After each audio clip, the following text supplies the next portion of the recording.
Hello, I'm Virginia. I'm glad to be with you here. As I mentioned in my last video, I've been reading the book Letting Go by Dr. David Hawkins, which I very much recommend.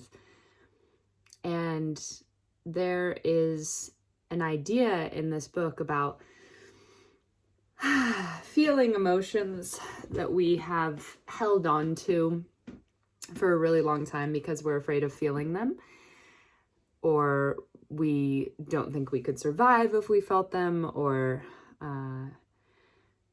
myriad reasons for not, or we're in a place where it's not safe to feel them, etc. For whatever reason, we've repressed, suppressed, held on to in the form of, as Michael Singer would call them, or as the yogic traditions would call them, samskaras, these packets of trapped energy within us that we've decided to hold on to and essentially block our energy systems with and color the way that we see and feel and experience every situation, because these frequencies, these little packets of blocked energy, these unfelt emotions are trapped within us. And so it affects every experience we have. And I really like the conjunction of A Course in Miracles with letting go, in that A Course in Miracles talks a lot about how love is all there is. Love is the truth. Love and light is the truth underlying all things. And this works really well in conjunction with letting go, because the idea is, as soon as you let go of all of these lower level emotions that you felt, such as shame, guilt, apathy, depression, fear, anger, pride, lust, lower chakra, lower level emotions, you discover that what was there all along underneath what you were so afraid of is just love and light. And it's very much like the Joseph Campbell quote, "The cave you most fear to enter holds the treasure that you seek." Rumi also has a poem a lot like that. I can't remember the name of it. He talks about essentially that which you think is the snake pit and the most terrifying place to go is heaven. So it's like that. Our thoughts tell us, what do you want to say? It's our thoughts, our ego, those survival mechanisms, that it's better for us to hold on to these and keep them tucked away in these little samskaras, these little packets of energy, because it'll be way worse if we do feel them. And if we feel them, we'll never stop feeling them. And also we're going to go into this really dark place where we discover that what's underneath this is like the most terrible, dark, decrepit suffering that you could ever imagine. And actually, all that happens, and Dr. Hawkins talks a lot about this, and I've had this experience myself a lot with allowing myself to cry when I'm in a situation where I can. You think that or what our thoughts tell us, what our ego tells us, even what society and our cultural training tells us, is that this will go on forever and it'll never end. So don't let yourself cry. Don't let yourself feel angry. You'll become trapped in this unescapable place, or grief, and it'll just bring you down. And actually, when we give them the time and space and intention to be felt, which I just want to emphasize, because this is a challenge for me, is different than intellectualizing about and understanding them, just simply feeling the emotion. And if we're in a safe place alone, this could mean expressing it. I'm going to talk a bit about more about that in a second. The point is, every feeling runs out. These samskaras, these blocked emotions, these unfelt, repressed little packets of emotion, they have an ending point if we let them be felt, and then they're gone. And our energy system flows freer, our perspective is clearer. We see that what was there all along underneath the anger, the hate, the fear, the shame, the guilt was just love. Like, it's all good.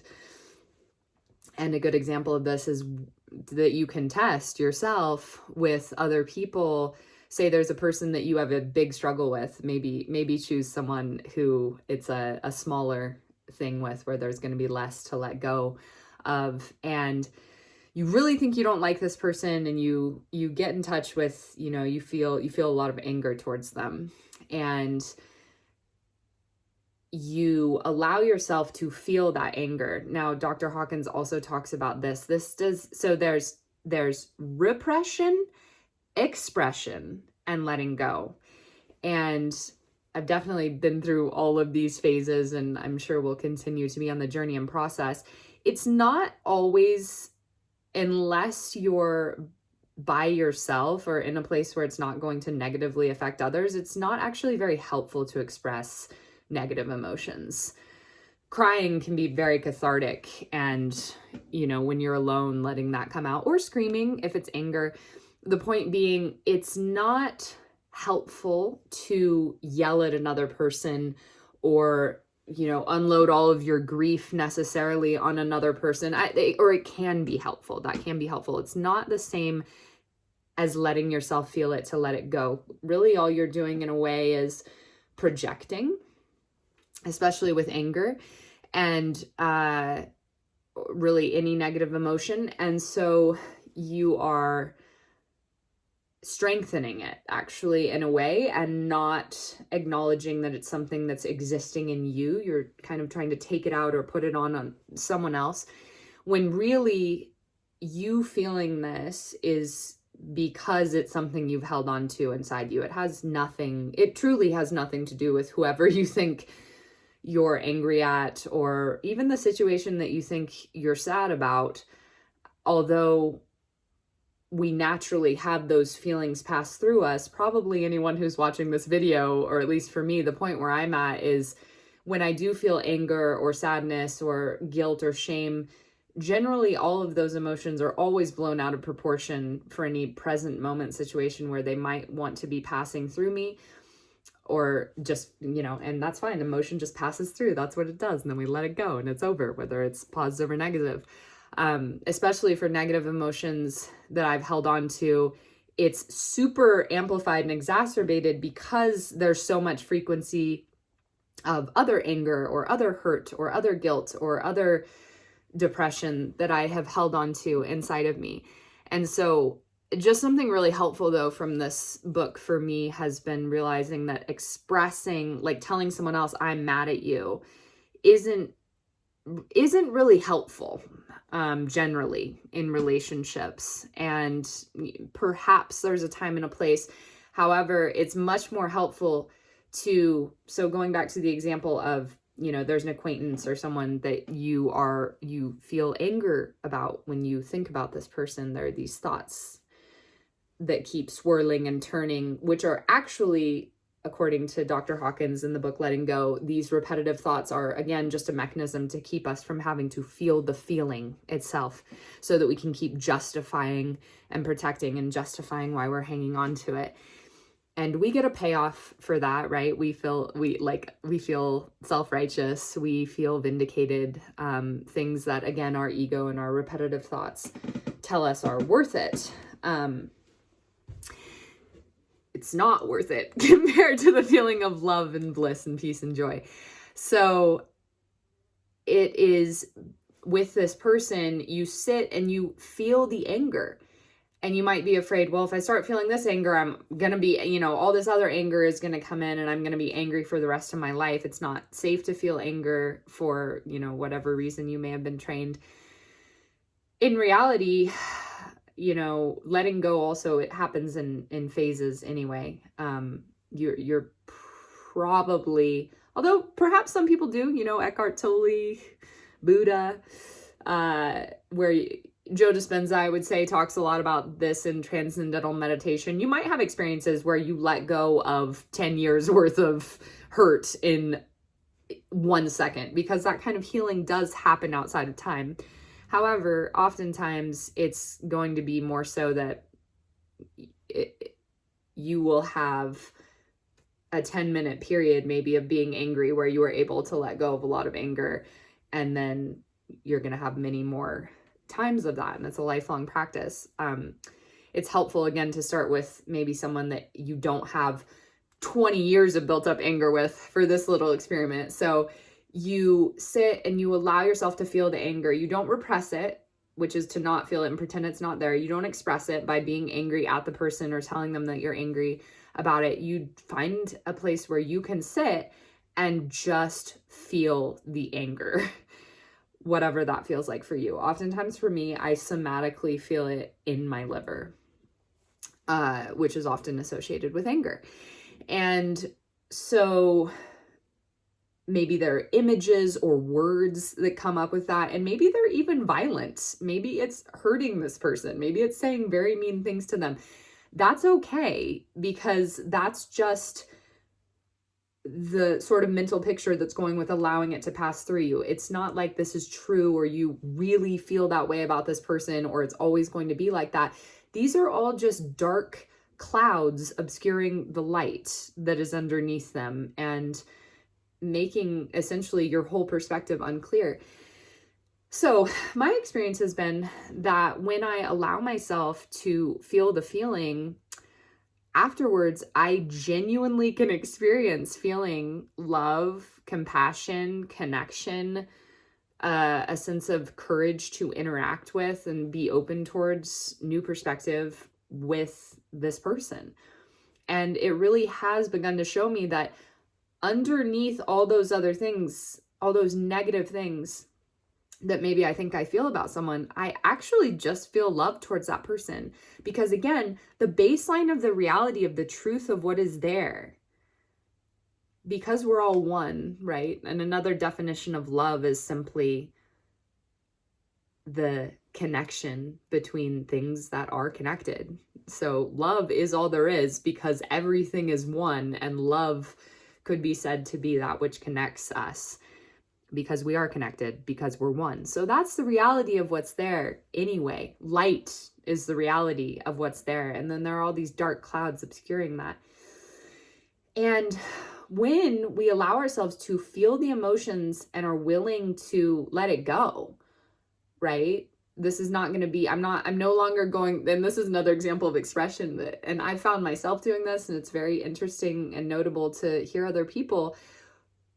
If we truly let something go, then it's not going to continue coloring the way that we see things going forward. We believe that our future can be different from our past, and we're not going to be telling stories about things that happened a week, a month, a year, 20 years, 30 years ago that are really negative, terrible stories that are clearly things that we have hung on to, that our mind and thoughts have told us it's safer to think about and talk about and project and repress or express than to just simply feel and then let go of, so that we can be clear to be able to have present experiences and essentially to presently experience truth, which is love and light. And Michael Singer talks about this. I think it's in Untethered Soul, but it may be in Living Untethered, both excellent books, as is The Surrender Experiment. I love Michael Singer. He really connects in for me a lot with A Course in Miracles and letting go, and then also the Sedona method, which my friend Susie just lent me. He has a perfect metaphor for this, and it's always interesting, right, when different avenues kind of say the exact same thing, and different teachers, different millennias, and that's when you kind of know, oh, I think we may be onto something here. So he talks about this idea that you're living in a house that you barricade completely from the outside world so that it can just be like light-proof, soundproof, everything, and you're totally protected. And over time, you have lights in there, but over time you lose all the batteries. So you don't have any more candles, you don't have any more flashlights, and it's just completely dark. And you think that that is the world, and that's the only way that you can live to be protected and to be safe. Meanwhile, all along outside, if you would just open the shutters or step outside, the sun is shining. There is light that comes to us, that gives us life every single day, and is like our eternal metaphor for the shining radiance of love, that's just naturally there. Like, not only did you not need to shut yourself off from it to protect yourself from it, you also didn't need to artificially manufacture it. It's just what's naturally there. And as we know, even at night, the sun is still there. So yeah, and I just wanted to finish with sort of a tie-in that has helped me as well. And I don't remember who this, I feel like I've heard this quote attributed to many different people, including Bruce Lee maybe, but it's the idea that perfection or truth, beauty, is not, when we don't need to add anything more for it. It's just when everything that is non-essential is taken away. Beauty, love, truth, perfection is. It is. It is. And if you're watching this, I'm sure you've experienced it. We know those moments of presence